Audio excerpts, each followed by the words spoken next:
નમસ્કાર વિદ્યાર્થીઓ, MA semester 2 સમાજશાસ્ત્ર paper number 4 માનવ સંસાધન સંચાલન એમાં યુનિટ 1 કે જેમાં આપણે માનવ સંસાધન સંચાલનનો અર્થ, એના લક્ષણો, એના કાર્યો, એની આવશ્યકતાઓ આ બાબતની ચર્ચાઓ કરવાની છે.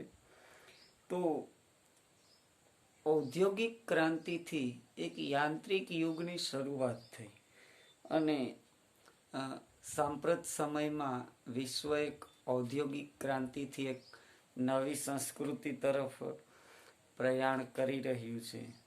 તો ત્યારે દેશનું માનવબળ જેટલું વધારે વિકસિત થાય અને જેટલું વિકસિત થાય એટલું આર્થિક વૃદ્ધિ પામે છે.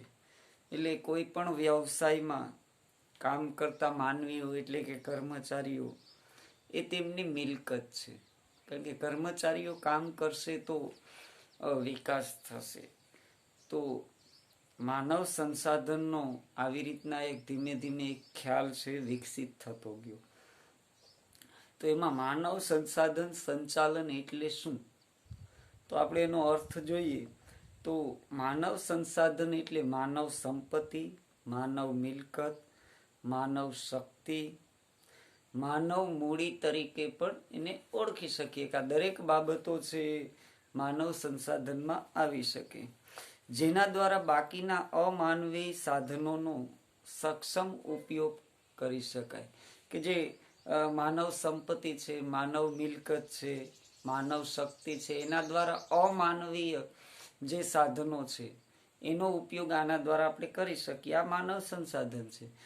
વેપાર, ધંધા, ઉદ્યોગ કે રાજકીય ક્ષેત્રે પ્રવૃત્ત માનવ મિલકત એટલે માનવમાં રહેલા નૈસર્ગિક ગુણો, કે જે મનુષ્યમાં જે પ્રાકૃતિક ગુણો છે એ માનવ મિલકત. એમાં શિક્ષણ, તાલીમ, અનુભવ, સર્જન શક્તિ, અભિરુચિ આ દરેક બાબતો છે એનો સમાવેશ થાય છે.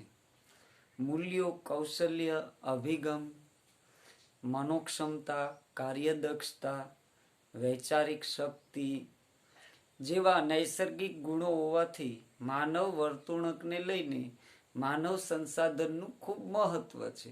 કે આ બધી બાબતો છે આપણે માનવ સંસાધનના અર્થમાં લઈ શકીએ.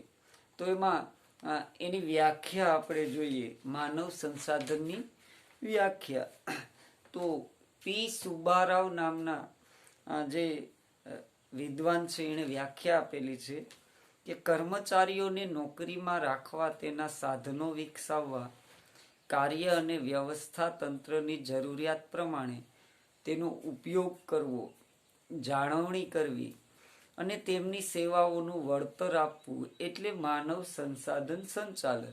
કે આ માનવ સંસાધન સંચાલન છે કે મનુષ્યને નોકરીમાં રાખવા, એનો શ્રમ લેવો અને એના પ્રમાણમાં એને જરૂરિયાત પ્રમાણે એની સેવાનું જે વળતર આપવું, આ માનવ સંસાધન સંચાલનના અર્થમાં પી સુબ્બારાવે વ્યાખ્યા આપેલી છે. ત્યારબાદની વ્યાખ્યા છે બીજી એક જોઈએ આપણે તો ડેલ યોડર નામના વિદ્વાને આપેલી છે કે માનવ સંસાધન સંચાલનનો એ ભાગ છે જે જનશક્તિના ઉપયોગ અને તેના પર પ્રભાવી નિયંત્રણ રાખવાની દિશામાં કાર્ય કરે છે. કે જનશક્તિનો ઉપયોગ અને એની ઉપર પ્રભાવશાળી નિયંત્રણ રાખવાનું આ કાર્ય કરે છે, જે યાંત્રિક શક્તિથી જુદું છે. કે યાંત્રિક શક્તિ એટલે કે મશીનથી જુદું પડે. આ દિશામાં પ્રયુક્ત પદ્ધતિઓ, સાધનો અને ટેકનિક માનવ સંચાલનની વિષય સામગ્રી છે, જેના માધ્યમથી શ્રમિક ઉત્પાદનમાં ઉત્સાહ અને સહયોગ કરે છે. કે આ ટેકનિક અને પ્રયુક્તિથી જે શ્રમિક છે એ ઉત્પાદનમાં ઉત્સાહથી સહયોગ કરે. આ ડેલ યોડરે વ્યાખ્યા આપેલી છે. તો આવી રીતના આ વ્યાખ્યા છે. ત્યારબાદ આપણે જોઈએ તો માનવ સંસાધન સંચાલનના લક્ષણો ક્યાં ક્યાં છે. તો એમાં પ્રથમ લક્ષણ છે કે સંચાલનની એક મહત્વની શાખા, એ પ્રથમ લક્ષણ છે. તો એમાં જોઈએ માનવ સંસાધન સંચાલન એ સંચાલનની એક મહત્વની શાખા છે.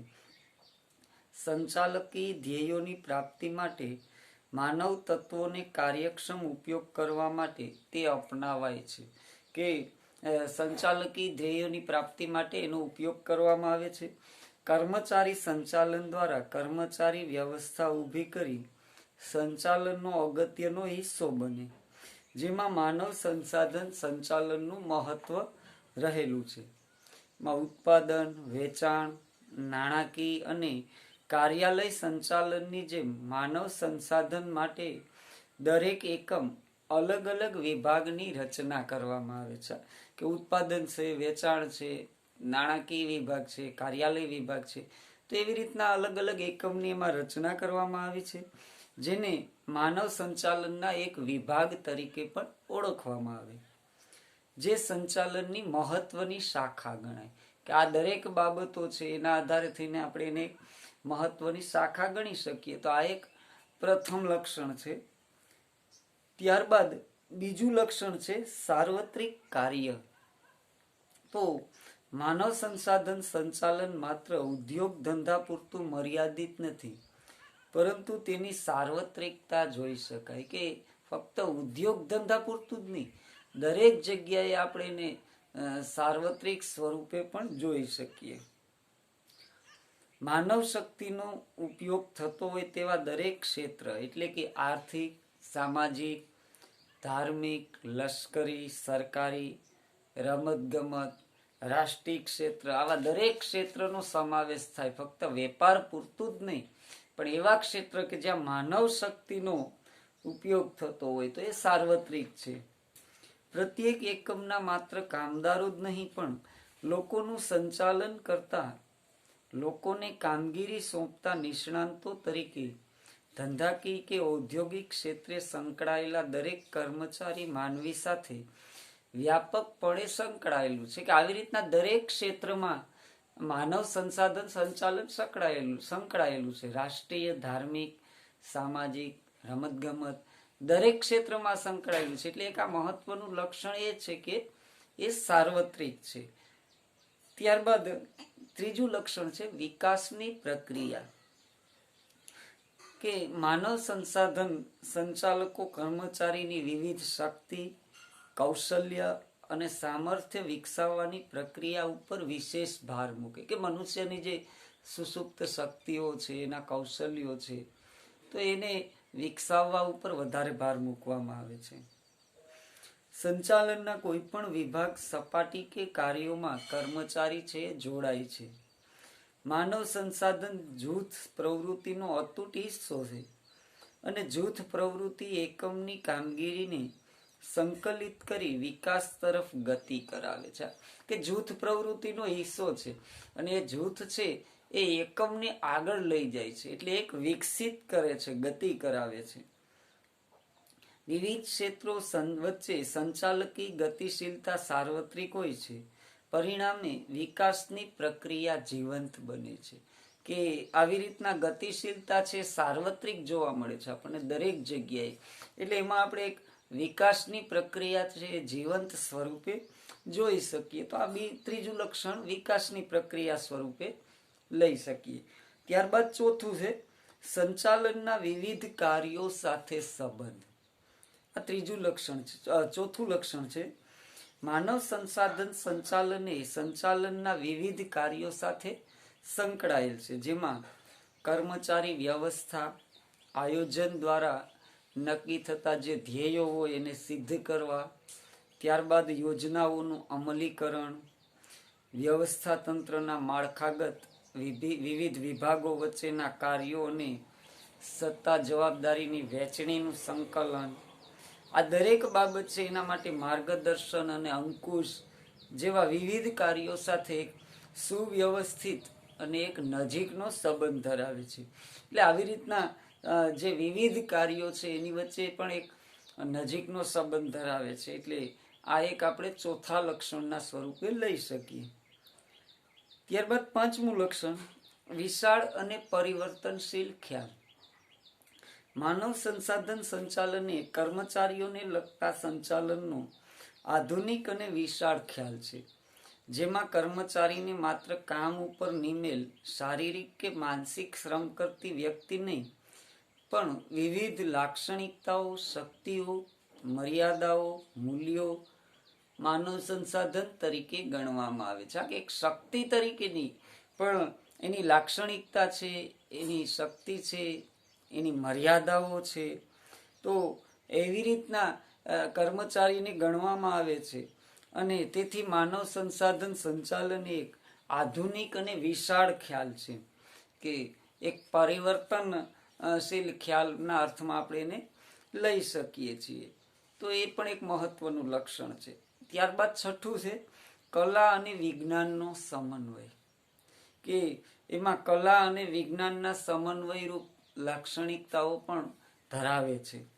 વ્યક્તિની આંતરિક શક્તિને વિકસાવવી, વ્યક્તિગત સંબંધો વિકસાવવા, પ્રોત્સાહન આપવું, માનવી લાગણીઓ ઓળખાવી, દોરવણી આપવી જેવા કાર્યો માટે માનવ સંસાધન સંચાલન કલાના તત્વ ઉપર આધારિત છે. કે આવી રીતના એક કલાના તત્વ ઉપર પણ આધારિત આપણે એને જોઈ શકીએ. તેમાં સમાજશાસ્ત્ર, અર્થશાસ્ત્ર, મનોવિજ્ઞાન અને સંચાલનના સિદ્ધાંતો પણ ઉપયોગમાં લેવાતા હોય. તો પરિણામે આપણે એને કલા અને વિજ્ઞાનના સમન્વયના સ્વરૂપમાં પણ લઈ શકીએ. એટલે એ પણ એક મહત્વનું લક્ષણ છે. ત્યારબાદ સાતમું લક્ષણ છે કર્મચારી સંચાલન સાથેનો મહત્વનો સંબંધ, કે જેને વિસ્તૃત અર્થમાં મહત્વ આપવામાં આવે છે. કર્મચારી સંચાલનમાં કાર્યક્ષમ કર્મચારીની પ્રાપ્તિથી શરૂ થાય છે અને યોગ્ય સ્થળે એની ગોઠવણી કરવી, તેમને જાળવવા, વિકસાવવા, હેતુ સિદ્ધ પ્રાપ્ત કરવા, ઉપરાંત મજૂર સંગઠનો સાથેના સંબંધો, મજૂર નીતિ, મજૂર કાયદા, કામદાર વળતર ધારો, કામદાર રાજ્ય વીમા યોજના, ઔદ્યોગિક તકરારોનો કાયદો વગેરે જે કાયદાઓ છે એના પાલનની જોગવાઈઓ કરવી, કર્મચારી લક્ષી વિવિધ પ્રવૃત્તિઓ કરવી, આ દરેક બાબત છે એનું પણ ધ્યાન રાખવું પડે. એટલે આ બધાને સાંકળીને જૂથ પ્રયત્નો વિકસાવવા, સંવાદિતા લાવવી, ઉત્પાદકતા, ગુણવત્તા પ્રાપ્ત કરવાની કામગીરી ઉપર માનવ સંસાધન સંચાલને ભાર મૂકે. પરિણામે કર્મચારી સંચાલને માનવ સંસાધન સંચાલનનો એક મહત્વનો હિસ્સો બને, કે એક એ મહત્વનો હિસ્સો બને. કારણ કે કર્મચારી છે, એના કાયદાઓ, એની જોગવાઈઓ, એને પૂરું વળતર આપવું, એને એના પ્રશ્નો છે હલ કરવા, એટલે કર્મચારી સાથે પણ એનો મહત્વનો સંબંધ ધરાવે. એટલે એ પણ એક મહત્વની લાક્ષણિકતા છે. ત્યારબાદ આઠમું લક્ષણ છે માનવ સંસાધન સંચાલન એ કાયમી પ્રક્રિયા છે, કે એક કાયમી પ્રક્રિયાના અર્થમાં જોઈ શકીએ કે સતત ચાલતી પ્રક્રિયા છે, જે સંચાલનની એક મહત્વની લાક્ષણિકતા છે. તેમજ માનવ તત્વ સાથે તે સંબંધિત છે, જે એકમ સાથે કાયમી જોડાણ ધરાવે છે. કે માનવ તત્વ સાથે સંબંધિત છે અને એકમ સાથે એનું કાયમી જોડાણ છે. પરિણામે તેમાં વિકાસ, વેતન વ્યવસ્થા, સત્તા, જવાબદારી, સમજદારી, તાલીમ, અનુભવ, કાર્યદક્ષતા જેવા સવાલો જુદા જુદા સ્વરૂપે જોવા મળે. અને આ સવાલોનું જે નિરાકરણ માનવ સંસાધન સંચાલન અંતર્ગત થતું હોય, એટલે એ માટે એક સતત અથવા કાયમી ચાલતી એ પ્રક્રિયા છે, એ અર્થમાં પણ લઈ શકીએ. ત્યારબાદ નવમું લક્ષણ છે માનવ તત્વનું મહત્વ. તો એમાં માનવને પોતાના જે મનોભાવો છે, ઉર્મિઓ છે, લાગણીઓ હોય, તો એ જીવંત રાખવા એ જરૂરી છે. કારણ કે માનવી એ જીવંત પ્રાણી છે, તેમની સાથે યંત્રવત વર્તી શકાતું નથી. સંચાલનમાં માનવ તત્વને જીવંત સાધન તરીકે સ્વીકારી વિશિષ્ટ મહત્વ આપવા માટે માનવ સંસાધન સંચાલનની કામગીરી હાથ ધરવામાં આવે. કે મનુષ્યને યંત્ર સ્વરૂપે ન જોતા મનુષ્યને મનુષ્ય સ્વરૂપે જોવું, એ પણ એક માનવ સંસાધન સંચાલનનું મહત્વનું કાર્ય છે. દરેક પ્રક્રિયામાં માનવ શક્તિની મર્યાદા, સામૂહિક વર્તનની લાક્ષણિકતા, માનવીના વર્તનોની અસરો, માનવીની લાગણીઓ અને અવૈધિક સંબંધ તથા મનોવૈજ્ઞાનિક લાક્ષણિકતાઓનો વિચાર કરીને એમાં વિવિધ પગલાઓ લેવામાં આવે. કર્મચારીલક્ષી નીતિઓ, નિયમો અને વ્યવસ્થાઓ પણ વિકસાવવામાં આવે. ત્યારબાદ તાલીમ છે, બઢતી, અપકર્ષ, છટણી જેવી પ્રક્રિયાઓ માનવી તત્વને ધ્યાનમાં રાખીને જ અપનાવાતી હોય, એટલે એક માનવ તત્વનું મહત્વ પણ એમાં છે. ત્યારબાદ 10મું એનું લક્ષણ છે ચેલેન્જિંગ કાર્ય. એક ચેલેન્જના સ્વરૂપમાં પણ એ કાર્ય કરે છે. સંચાલનમાં માનવ તત્વો જીવંત સાધન તરીકે સ્વીકારેલા હોય તે એક પડકારરૂપ છે. પરિણામે એક ચેલેન્જિંગ કામગીરી છે. માનવી જીવંત પ્રાણી છે, તેથી તેની સાથે યંત્રવત કામ કે વર્તન ન થઈ શકે. તેની સાથે માનવી અભિગમ ધરાવતા યુક્તિપૂર્વક, સાર સંભાળપૂર્વક, વ્યવસ્થિત રીતે વર્તન કરવું એ જરૂરી છે.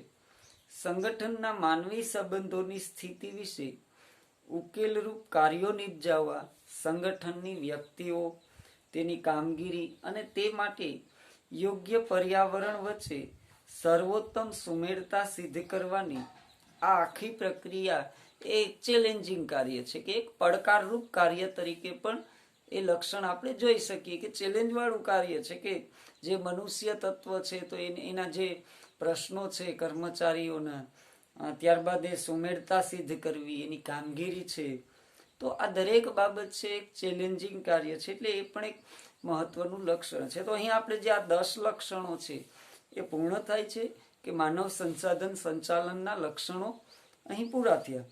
ત્યારબાદ જે માનવ સંસાધન સંચાલનનું કાર્યક્ષેત્ર, તો એ હવે પછીનો આપણે ટોપિક એ છે, તો ત્યારબાદ આપણે એની ચર્ચાઓ છે કરીશું.